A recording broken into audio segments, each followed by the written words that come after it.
Adenomyosis और उसके कारण महिलाओं में होने वाली समस्याओं के बारे में आज हम बात करेंगे। मैं doctor Balaji Nalwad, laparoscopic surgeon, endometriosis excision surgeon and head of a gynaecology department, Manipal hospital, Maner, Pune.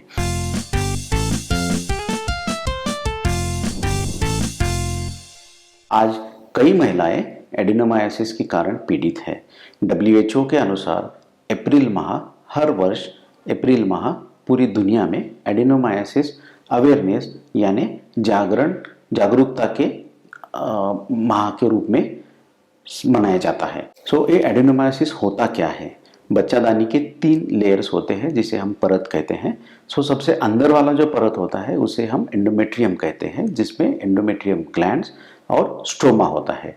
जब यही एंडोमेट्रियम ग्लैंड्स और स्ट्रोमा बच्चादानी के दूसरे वाले लेयर में, जिसे हम मायोमेट्रियम कहते हैं, उसमें जब बढ़ना शुरू हो जाता है तो उस कंडीशन को हम एडिनोमाइसिस कहते हैं। ये जो एंडोमेट्रियम होता है हर माहवारी में बाहर निकल के जाता है, पर जब यही एंडोमेट्रियम और ग्लैंड जब बीच वाले लेयर में एडिनो बढ़ते हैं तो उसे हम एडिनोमाइसिस कहते हैं। जो वो बाहर नहीं निकलने के कारण बच्चादानी यानी गर्भाशय का आकार धीरे धीरे बढ़ते जाता है। शुरुआती के दिनों में जब जो डिसीज अर्ली स्टेज में होती है, उस समय माहवारी के दरमियान पेशेंट को पेट में दर्द होना या फिर माहवारी में बहुत ज़्यादा ब्लीडिंग होना, इन समस्याओं का सामना करना पड़ता है। जैसे जैसे डिसीज़ आगे वाली स्टेज में जाती है वैसे वैसे बाकी के लक्षण भी बढ़ते जाते हैं और उसके कारण महिलाओं में जैसे कि उनकी रोज़मर्रा की गतिविधियां होती है वह करने की क्षमता तक नहीं रह जाती है। कुछ महिलाओं में रिलेशन बनाते समय दर्द हो जाता है। कुछ महिलाओं में एडिनोमाइसिस के कारण बांझपन भी पाया जाता है।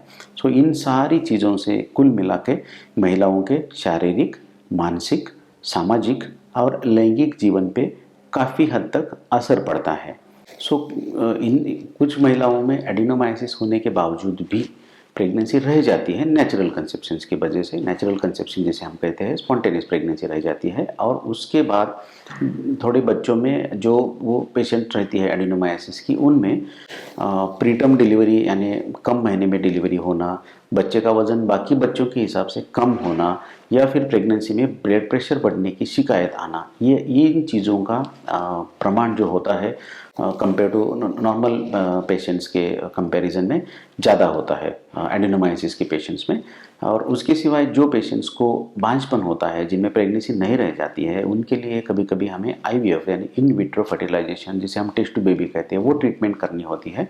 और उसके बावजूद भी उन कई पेशेंट्स में एबॉर्शन का प्रमाण ज़्यादा होता है। कुछ पेशेंट में इम्प्लांटेशन यानी कि प्रेगनेंसी ठहरने में भी दिक्कत आती है और कुछ पेशेंट्स में सारी ट्रीटमेंट करने के बावजूद भी हेल्दी बच्चा हम देने में कभी कभी असमर्थ हो जाते हैं।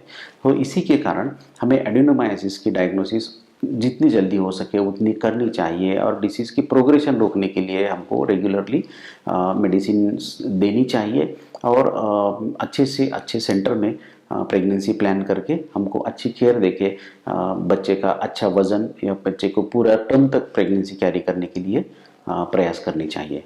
एडिनोमाइसिस जैसे कि हम बात कर रहे थे, बच्चादानी का आकार बढ़ जाता है और बच्चादानी का आकार बढ़ने के कारण माहवारी के दरमियान काफ़ी ज़्यादा पेन या दर्द हो जाता है पेशेंट्स को। और कई पेशेंट्स को जैसे कि ट्रिपल डिस्मेनोरिया जिसे हम कहते हैं, माहवारी के थोड़ा पहले, माहवारी के बीच में और माहवारी के बाद में पेट में दर्द हो जाता है।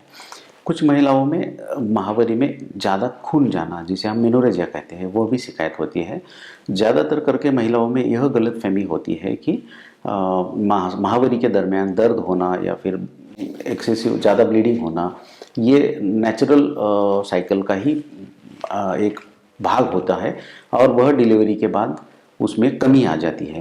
पर ऐसा नहीं होता है, हर पेशेंट का सिम्टम्स रिलीफ नहीं हो जाते हैं।